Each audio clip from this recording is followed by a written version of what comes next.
avec le deuxième combat. En même temps, tu vois, comme il y a des petites gouttes de pluie et que lui il a une veste en velours, je me dis stratégiquement en tant que speaker de la veste en velours, t'as envie d'en prendre soin, je pense, tu vois. C'est important. Donc ça c'est malin. Alors j'en profite pendant l'entrée.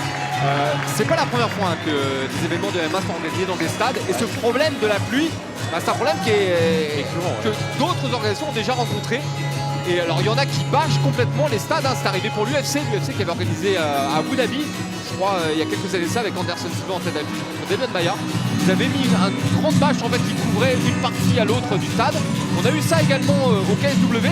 Il y avait un toit qui était prévu en fait au cas où il se mettrait à pleuvoir. Et par contre, j'ai vu d'autres organisations, notamment un King of the Cage à l'époque, ça remonte à la fin des années 90, début des années 2000, où ils se sont dit non, il va faire beau, ça va le faire. Finalement, il s'est mis à pleuvoir, ils ont enchaîné quand même les combats, sauf que les combattants glissaient dans la cage. C'est devenu impraticable, ils ont dû abandonner l'organisation. Et on voit l'entrée d'Abdourahim Genaev chez les moins de 77 kg, combattant belge, dont on m'a dit beaucoup adversaire pour ce combat, Anas mais très bon striking. On va dire des êtres catégorie welterweight dans le comble du MMA Factory. 23 ans, 1m78, pesé à 76 kg et 800 grammes. Un combat, une victoire. Abdourahim Genaev.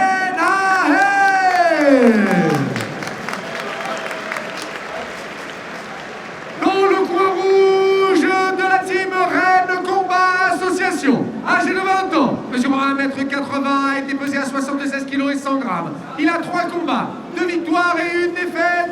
Anas El Mari. 3 reprises de 3 minutes, arbitre ce combat, M. Mohamed Kamala. On est parti toujours pour 3 rounds de 3 minutes chez les moins de 77 kg. Je vous le rappelle, Anas Elmaï, on a entendu qui vient de la RCA, c'est la salle de Rennes, donc il est à domicile face à Genaev, combattant belge.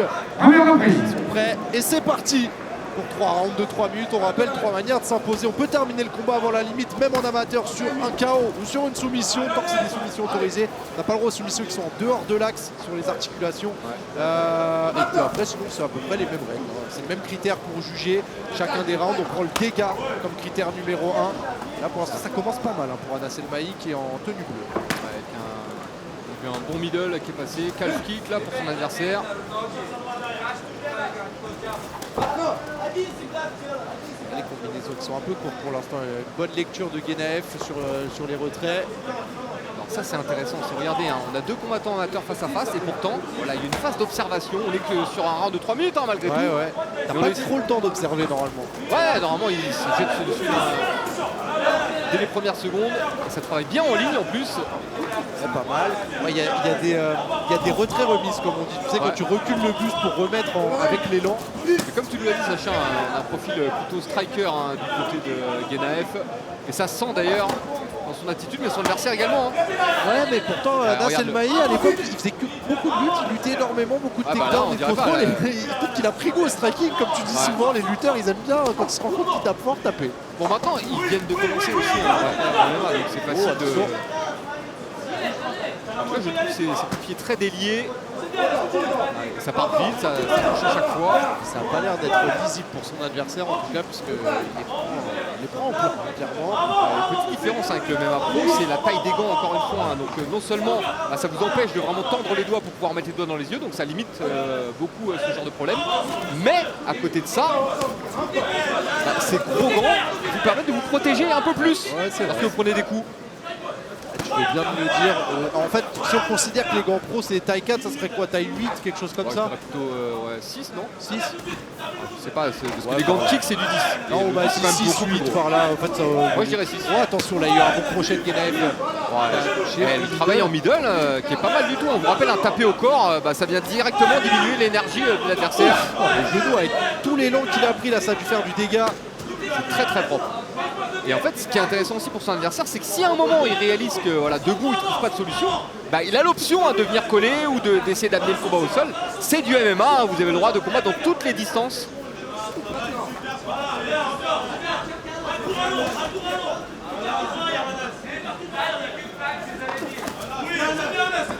Wow. Toujours dans le premier round entre Elmaï tenue bleue et Genaev tenue grise.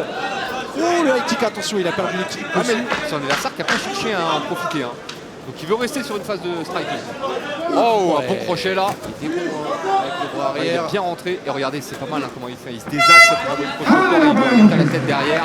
Je suis vraiment très impressionné hein, par le striking d'Anas. Les deux, ils se sont souris. Ah ouais. Là, on a un très bon niveau hein, technique. Encore une fois, pour deux amateurs. C'était un peu histoire de dire, ouais, je pense qu'on a fait un bon round là, toi et moi. On s'est bien envoyé. On a eu que du striking, on voit pas son plan. C'est une dynamique qui nous intéresse pour le spectacle. Il va recevoir les consignes justement d'Aboubacar Youssef.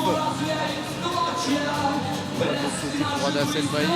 Alors, on voit les images magnifiques là, qui viennent du camion et des équipes de Manu Rousti. Et franchement, bah, déjà c'est magnifique et franchement le round était très cool.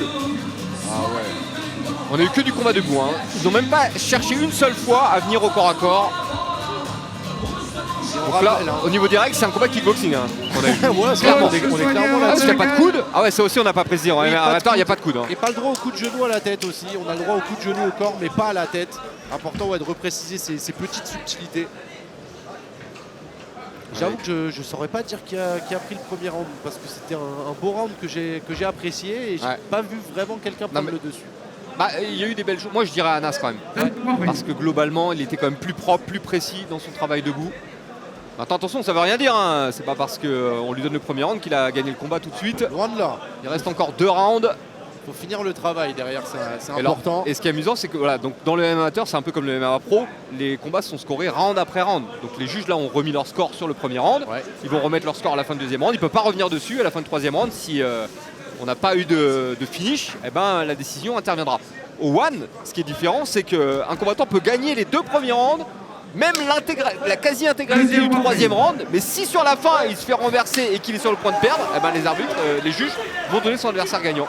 Il y a 2 méthodes, bah, à vous de choisir dans le chat celle que vous préférez. Est-ce que vous préférez round par round sur l'intégralité du combat? En tout cas on est reparti sur ce deuxième round de 3 minutes. Anas El-Mahi en bleu qui continue de mettre la marche avant. Attention à Ganaev qui veut le contrer et là regardez, bon pressing encore une fois et ça il passe en lutte. Donc on essaie de changer de niveau. C'est vrai que son premier combat à l'AEF, il avait vraiment gagné grâce à la lutte et grâce à le contrôle, une grosse domination au sol. Il veut retrouver un petit peu ses repères de la défense de Ganaev. Devant nous à la défense, elle est impeccable. Ouais. Regardez comment il a remonté et il repart en striking. Puis on voit, il a des très grosses cuisses. Ganaev, on sent sur les appuis, c'est très solide. Ça s'est bien rentré pour Ganaev. Bien incliné après. Ouh, le crochet large. Ouais. C'est ça aussi le danger hein, de reculer la tête à la fenêtre comme on dit. Parce que là entendu, hein, et il lui a fait un geste, bon, c'était quoi ça? Attention à ce mec qui prend confiance et qui envoie vraiment les coups pour faire très mal. Regardez les combinaisons qu'il envoie à Anas, hein, c'est mixé, c'est travail au corps, travail à la tête. Ah non, mais vraiment, il y a des crochets, des kicks. Choqué de la progression depuis les premiers AEF. C'est pas le même combattant Antoine du tout. Ah bah pour moi, tu me l'aurais pas dit, pour moi c'est un striker là qu'on découvre. Non, je te jure que si je te remonte le combat, je l'aurais vu que faire des double legs, tu vois. Mais ça c'est de bonne augure pour la suite aussi, parce que s'il se développe comme ça dans les phases de striking et qu'il a déjà un bon bagage en lutte, il est prêt pour la suite. Il commence à accélérer. Super accélération. Les coups de genoux, c'est vrai qu'on se croirait au one. Ouais. Et ce qui est bien, c'est que vous constaterez hein, qu'il y a un enchaînement de 4-5 coups envoyés par Anas et il n'y a quasiment pas de réponse de son adversaire. Et ça aussi c'est pris en compte par les juges. C'est-à-dire que même si Ganaev quand il touche, il fait mouche, il envoie beaucoup moins, il y a beaucoup moins de volume et puis il subit un peu le pressing, hein, on est d'accord. On observe souvent un peu hein, comme indicateur les bouches ouvertes. Il a la bouche plus ouverte, Ganaev. Est-ce que tu penses qu'il a plus accusé le coup physiquement? En tout cas, il a pris plus de coups. Pour moi, il a pris plus de coups. Surtout dans ce deuxième round. Alors, c'est peut-être le travail qui paye. Là, son adversaire lui laisse un peu de place pour s'exprimer. Il ne s'exprime pas tant que ça. Il attend toujours que Anas fasse le premier pas. Un peu plus attentiste. Plus une posture de contreur peut-être. Et du coup, Anas, il s'en sert bien parce qu'il a une distance. C'est pas facile d'aller le contrer. Et regarde, il démarre encore. Ça touche encore, ça se crochet large. Et c'est toujours. Regarde bien, hein, Sacha. C'est toujours Anas le premier sur l'action. Ouais, mais il s'arrête pas. Dès qu'il y a une phase un petit temps mort, c'est lui le premier à envoyer un coup derrière. Il a l'initiative. C'est lui qui décide où il veut emmener le combat. Voilà, le petit pas en avant. Ça a l'air de rien comme ça, mais c'est le pressing. C'est un pressing par la présence. T'en parles souvent quand tu commentes Alex Pereira de ça, je m'en rappelle très bien. Ouais, il y a des gens qui le font très bien en fait. Ils ont même pas besoin d'envoyer de coups, ils se mettent devant et ils font peur à leur adversaire. Attention, on va voir les genoux qui étaient pas loin de la tête. Ganaev qui accuse le coup mais qui semble avoir un sursaut d'orgueil. Là, il veut aller envoyer contre le Mahi. Ça touche. Allez, c'est la fin du round. je sais pas si tu seras de mon avis, mais son deuxième round est quand même plus clair que le premier en faveur d'Anas. Oui, on n'a pas les stats. Non, mais là, j'ai pas besoin d'avoir les stats. Autant sur le premier combat, j'avais besoin d'avoir des stats, là, j'ai pas besoin d'avoir des stats pour voir que Anas a envoyé plus, a touché plus, a mis la pression constamment, et il prend le round sans problème. Dans le chat justement et on est très content de voir que vous êtes nombreux à vous mêler à cette première historique, le Roazhon Park, un stade de football qui accueille des combats de MMA. Et ben c'est la UFC qui réalise ça et c'est une nouvelle page de l'histoire du MMA qui s'écrit sur RMC Sport. Ça fait très plaisir. Deuxième combat de cette carte qu'on vous met pour l'instant à disposition gratuitement sur Twitch et qui passera sur RMC Sport 2 à partir de 20h30. Il faudra être abonné pour suivre le reste des combats et surtout le combat de Maki Kabiroa qui sera la star de l'événement en main event. Et nous, on se prépare pour le troisième round de ce combat chez les moins de 77 kg. Combat très engagé debout dans lequel Anas Elmahi avec sa tenue bleue a pris le dessus par le volume et par l'envie en fait d'aller combattre. Maintenant, est-ce qu'il lui reste de l'énergie pour le troisième round? C'est la grande question. Ouais. Peut-être que les juges lui ont accordé les deux premiers rounds.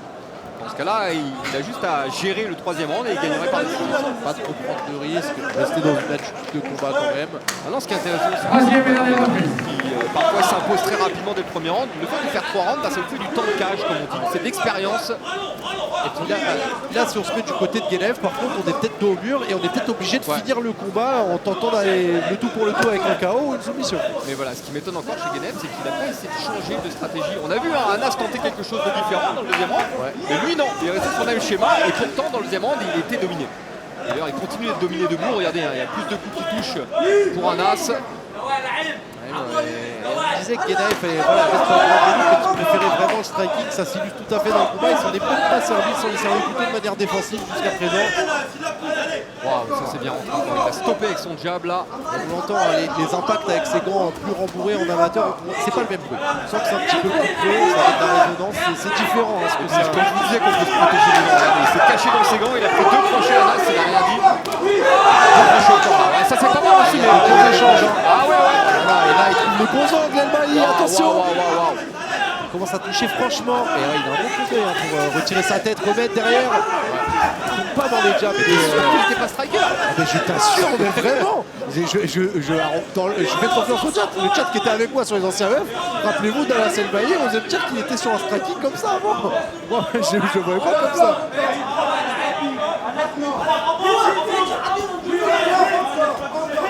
Les échanges, par contre, cette volonté des deux de toujours se retrouver au centre de la cage, c'est à saluer très clairement. Ils ont un bon esprit de combattant. Pour les coups de genou à la tête. Pour moi, oui, parce que Walid Tandia s'était fait disqualifier des IMAF. Ouais, mais est-ce que l'AEF c'est pas différent de l'IMAF ou de la MMA? On peut poser la question, on a plein d'officiels justement. Ne vous inquiétez pas, on va trouver la réponse en contre. Parce que plusieurs fois, ce qui m'a surpris, c'est que plusieurs fois je les vois envoyer généreusement le genou sans se soucier si ça arrive à la tête ou au corps. Bonne défense. C'est ça le problème. Alors, voilà, je disais. Ça confirme dans le chat, un gros lutteur à la base, mais il a beaucoup travaillé le striking. Bah ouais, il a vraiment bien bossé. Et puis on sent qu'il a compris quelque chose. Puis regardez comment ça part bien, les jambes, tranquille, son adversaire ne les bloque pas. Et puis les bras sont lourds. Regardez pour Guenev, les bras commencent à tomber. Même on voit le buste qui agit pas de manière fluide et tonique. Là on est sur une phase un peu à la Rocky Balboa. Il bloque les coups avec son front ou avec son menton. Et là le mental est toujours en place.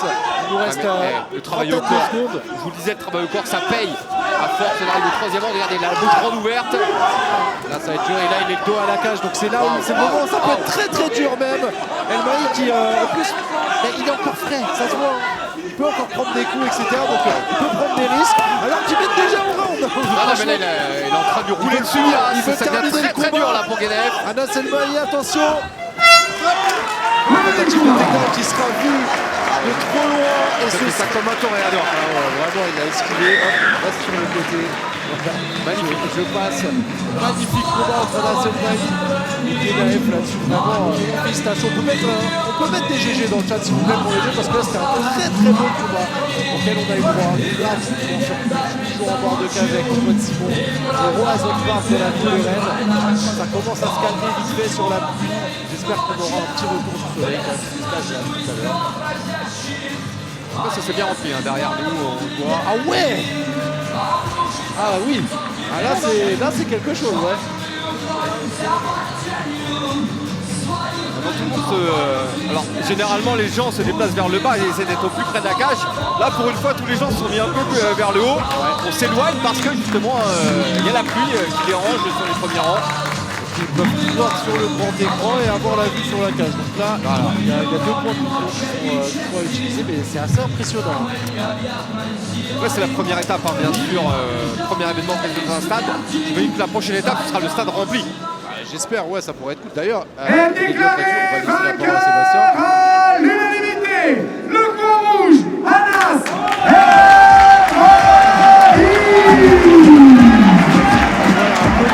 partout la foule et la tribune du Roison Park. Anas El Bailly qui remporte cette victoire à domicile. Voilà, il a pris sa revanche, je l'avais dit, après ce combat un petit peu raté sur protègement de l'honneur. Et voilà, il va laisser ça avec le public de Rennes. Et il va recevoir son ovation. Et là, il va vivre son moment comme personne. Anas El Bailly, gros kiff pour lui. Alors, je te parle d'une anecdote. Je sais que l'Octagone va faire un événement dans le stade de Light Track. 40 places ont été vendues. Et attends, on va me tenir mieux. Allez, vas-y. L'Octagone va faire 2 événements dans des stades cette année. Il y a celui de Francfort et il y en a un autre à la fin de l'année en République tchèque. C'est incroyable, c'est incroyable. Alors,